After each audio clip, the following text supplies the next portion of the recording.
غرباء غرباء غرباء غرباء.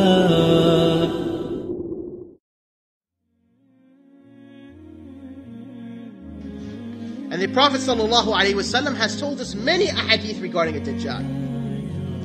He tells us that he's a young man, that he's white, that he's short, that his hair is very curly and he has much hair on his head, that he has a receding foreline, that he's wide-chested, and very importantly, the Prophet ﷺ tells us that he's blind in the right eye. His right eye is neither bulging nor swollen, sunken into his head. And upon his left eye is like a growth coming from his eyebrow, covering that left eye. And between his eyes is written Kafara, Kafir. That every person, every believer will be able to read that, even if he's literate or illiterate. The Prophet ﷺ tells us that he will not have children, but that he will be sterile. The Prophet ﷺ even tells us that he will be crooked in his back. And that is the reason why the Prophet ﷺ gave us all these details, is to prepare us for this. Because a Dajjal will appear in this ummah. We will be the ones who fight him.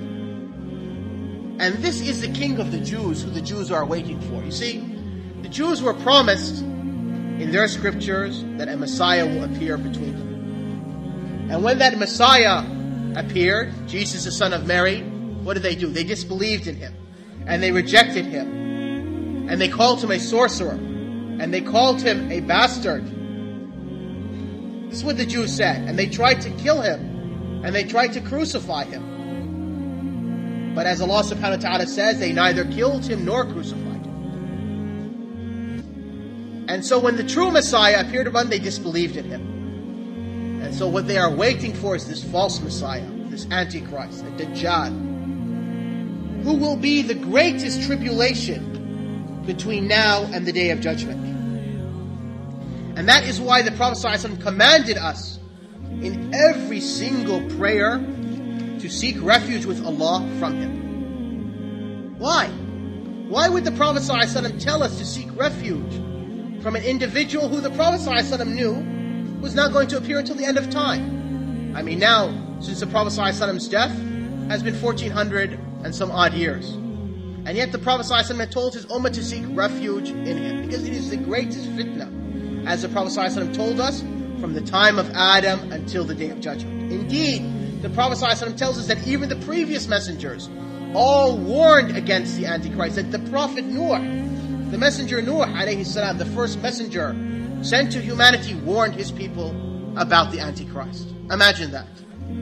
We know Jesus was about 2,000 years ago alayhi salam, and Moses was about 5,000 years ago, or 3,000 years ago, and Ibrahim was about 5,000 years ago. How long ago was Nuh alayhi salam? Yet Allah subhanahu wa ta'ala taught Nuh alayhi salam to warn his ummah about the Antichrist. Indeed, the Prophet ﷺ tells us that from the signs that showing his closeness in his appearance, that people will stop warning about him on the mimbars, on the pulpits. And I asked the brothers, when was the last time you heard a khutbah regarding a Dajjal? This is one of the signs of his close appearance. The Prophet ﷺ tells us that before the years of his appearance will be years of much confusion, of falsity, deception, years of deception, in which the truthful person will be considered a liar, and the liar will be considered a truthful person. The trustworthy person will be considered untrustworthy, and the untrustworthy person will be considered trustworthy. And in those years, the Ruwaybidah will speak. Ruwaybidah in the Arabic language means that small sheep. You know, like there's a flock of sheep, there's that newborn sheep. So they asked the Prophet ﷺ, what is the Ruwaybidah? The Prophet ﷺ said, it is an insignificant man talking about the affairs of everyone. And how much so do we find that today? We find insignificant people, people who are ignorant, people who know nothing, stand up and tell us that the ummah should be doing this or the ummah should be doing that we should follow them, preaching to this and that. These are all signs that the Dajjal's time has appeared, or come close to appear. And likewise, the Prophet ﷺ even tells us the city in which his affair will first become apparent. That is the city of Isfahan. And the Prophet ﷺ even tells us the neighborhood. It is the neighborhood of Yahudiya. And that he will come. And the Prophet ﷺ even tells us the first water he will drink from the lands of the Arabs. That is the area of Safwan. And Safwan is south of Basra, near Kuwait, where they had the peace treaty after the Gulf War. That's where, there he will drink his first water in the lands of the Arabs. That's the first land of the Arabs he will enter into. And that he will come between Syria and Iraq, spreading evil and spreading mischief on both sides, seeking to come to Medina. But the angels will not permit him, because he will go to every single land on earth he will pass through, except for Mecca and Medina, because he'll be guarded by angels which will prevent him from coming through. غرباء غرباء غرباء غرباء